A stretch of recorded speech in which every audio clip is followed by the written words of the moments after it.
called the Junior Medical Program. And the Air Force would hire the doctor, pay the doctors second lieutenant's pay if they would agree to go into the Air Force for 4 years.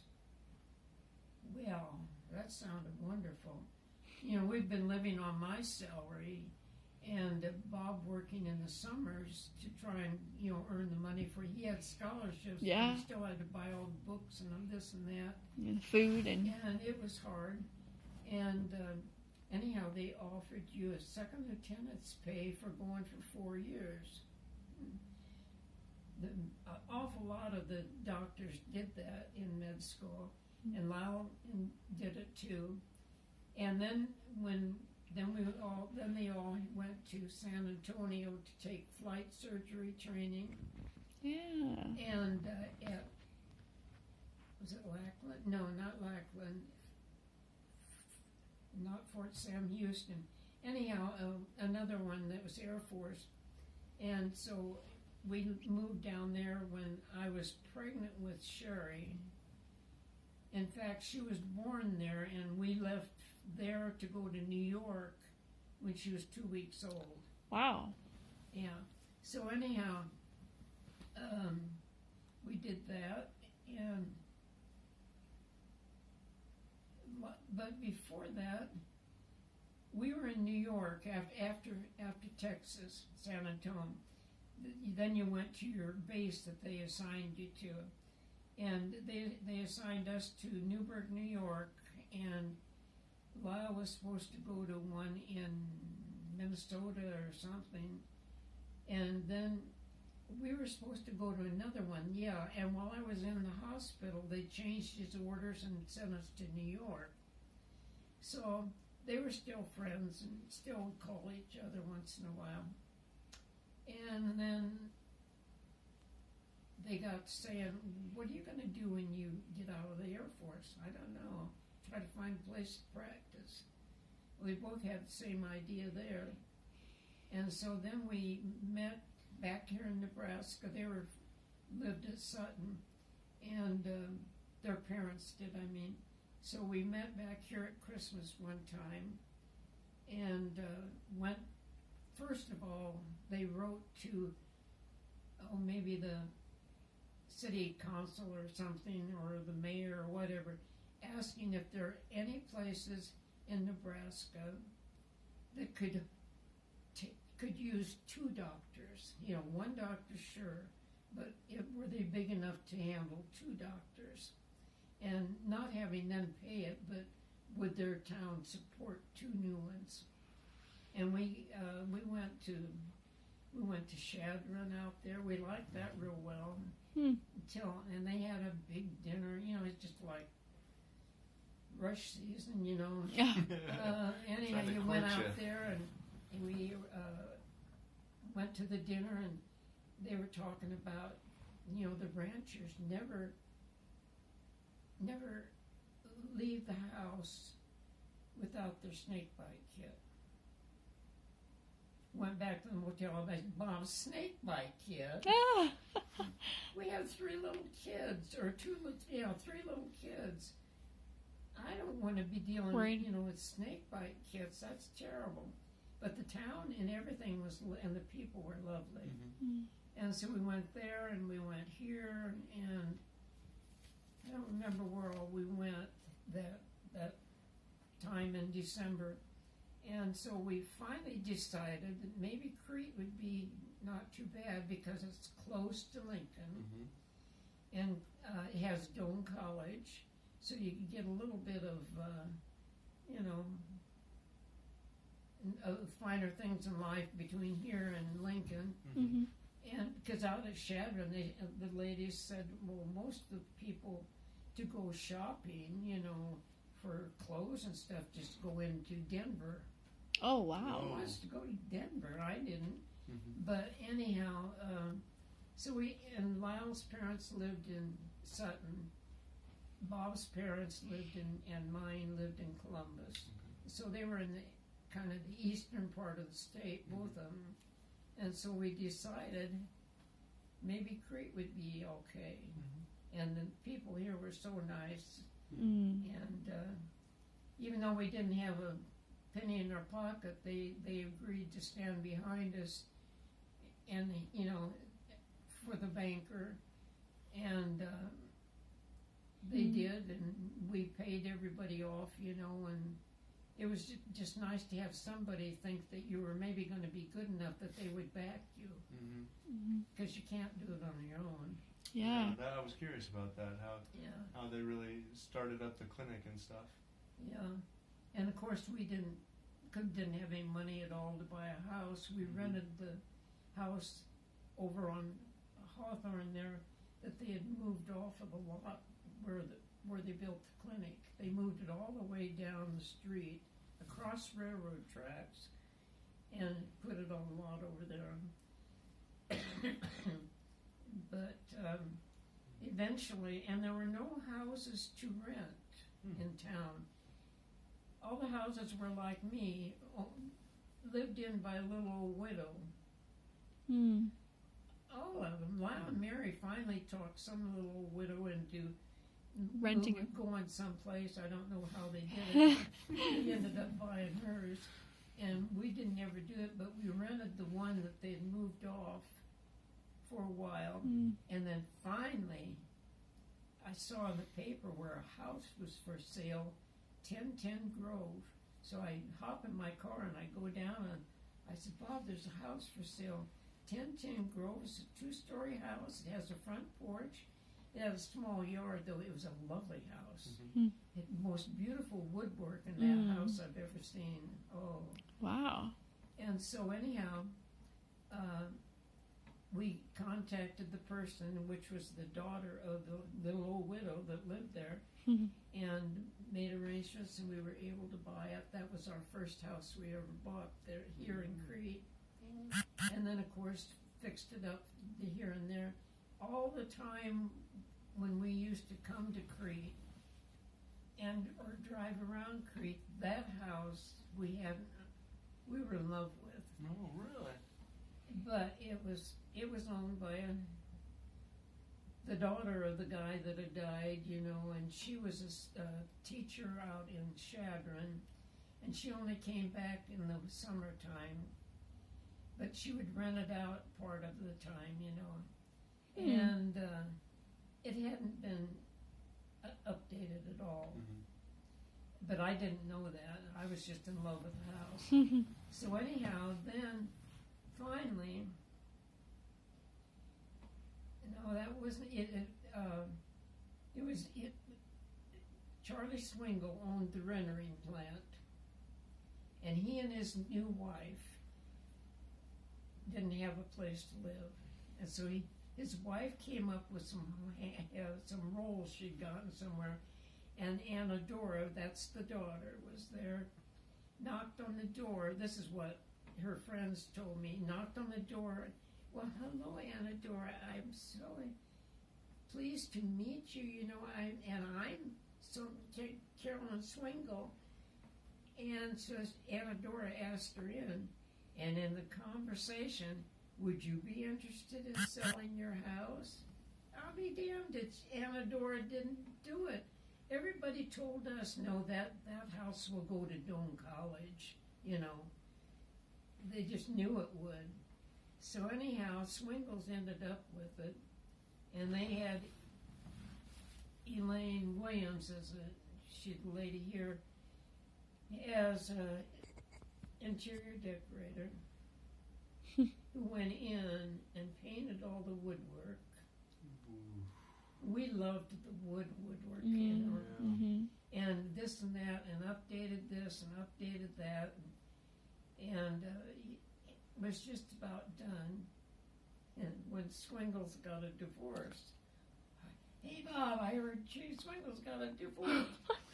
So Bob, of course, gets on his horse and rides down to Charlie's, wherever I don't know what, they weren't even living in it yet. I guess they did have it, they lived a little bit. They had a bed, they had a kitchen table, but they didn't have the rest of the furniture. There was an organ in the living room, and anyhow, Bob talked Charlie into letting us look at it.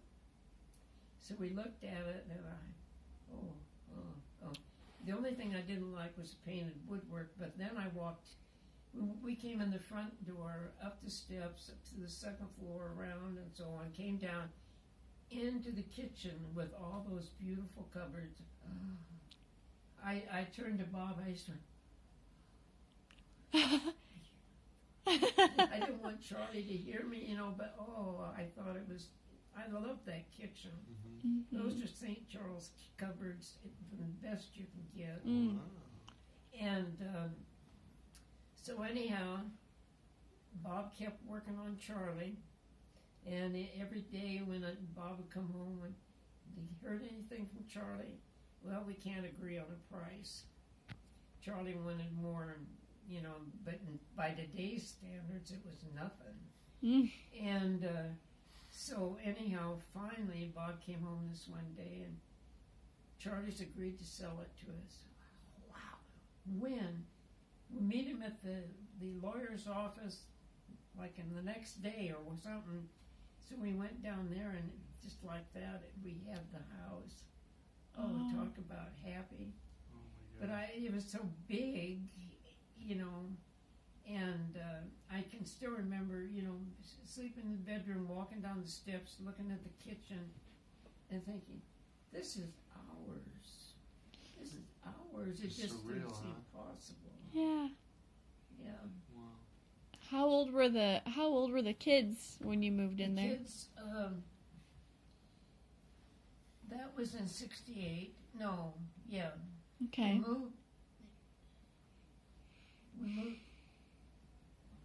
We moved to Crete. I lied to you, in 63. I didn't know. We bought that house in 68.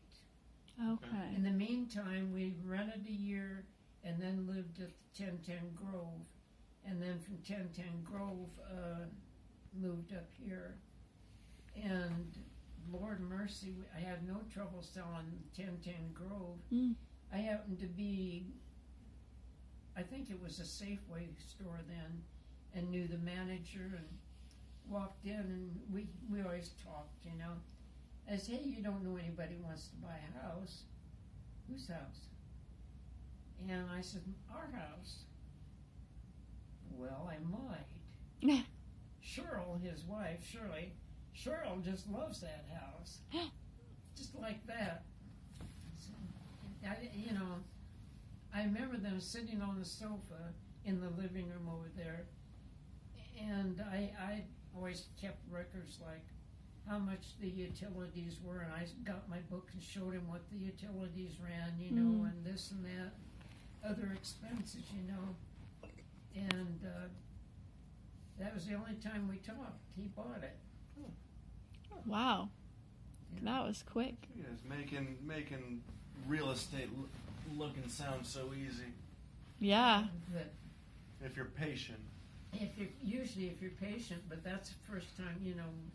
Well, we haven't sold that much. We had an old house in Omaha we bought with Bob's dad footing the bill, but we would make payments to him. We'd make the loan payments every month, which I did faithfully, and then pay him the balance when we left, you know, med school. Mm. Because apartments cost $75 a piece. We Wow. couldn't afford that. Yeah. So the apartments were $75 like a month. Yeah. Okay. I mean, we knew we couldn't afford an apartment. We were living on my salary. And what was your job? I was purchasing department at med school. Yeah, and it was a good job. And that's what came into play later when you were at the clinic going for the supplies Yeah. and all that. Yeah, that's why Bob. She You said she knows remembered how to that. do that. And so anyhow, you know what my salary was? That we lived on $183.33 a month, and I got raises every year. That was when I left, Wow. and I think I made. Maybe it doesn't work out right, but it seems like it was $26.40 a year. A year. And we lived on it. but it should, that's why the Air Force thing, getting a second lieutenant's pay, That seemed was like, wow. oh. Like, how did we fall into this? Where is a lieutenant in the ranks? Huh? Where is a lieutenant in the ranks? Is it like second lieutenant, you're Second well, lieutenant. you have the sergeants, this and that, and then you have a second lieutenant, then you're raised to a first lieutenant, and then a captain, and then major, I guess, is it? And then lieutenant colonel. oh wow. So that was high up there. Well, he was a captain. Bobby made it to major and was ready for lieutenant colonel, but they'd had too many people that weren't leaving. There weren't enough spots. Oh. So he ended up quitting Mm. As a lieutenant or as a, major. major? Mm. Gotcha. Major. Wow. But we lived on it, and like I say, it was hard. We didn't spend a lot of money. That's And fixed up that house, and Bob would work construction in the summer so he could have money for his books and stuff. And like they built the Starlight, I think it's Starview drive-in theater, and he went out there and worked, construction, and they had wood, plywood they were throwing away, pieces. What did Bob do? Are you gonna really throw those away? Yeah.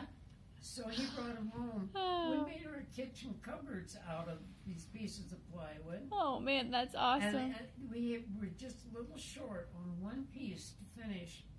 I remember my dad was down visiting, and they were sitting at the kitchen table having a cup of coffee and trying to figure out, drawing, how are we going to get those other two doors out of that piece of plywood?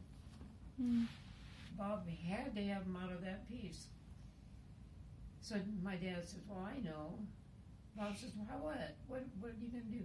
We're going to go get another piece of plywood. So they did, and finished building them, but we fixed that house up nice, and when we sold it, we had enough after paying off the what was left on the loan, and Bob's dad, everything. Did you hear something again? I did. I Maybe think- it's a little bit of thunder or something. I wasn't expecting rain, but it sounds like that. I don't know. Well, I thought I heard something that time. It's like a tuba sound, I feel like. It was like a Just something out there. I don't- low tuba. I don't know. Yeah, I don't know. So you went and got another piece of plywood. He went and got another piece of plywood to solve that problem. But we had Oh. enough to sell when we sold the house. That we had enough cash left over that we went and paid cash for a new 1959 Oldsmobile, Mm. our first ever new car, and that when the same year as Sherry, Okay. we drove in it out to San Antonio, And rolled up Texas, to New in York the summer, and we didn't have air conditioning.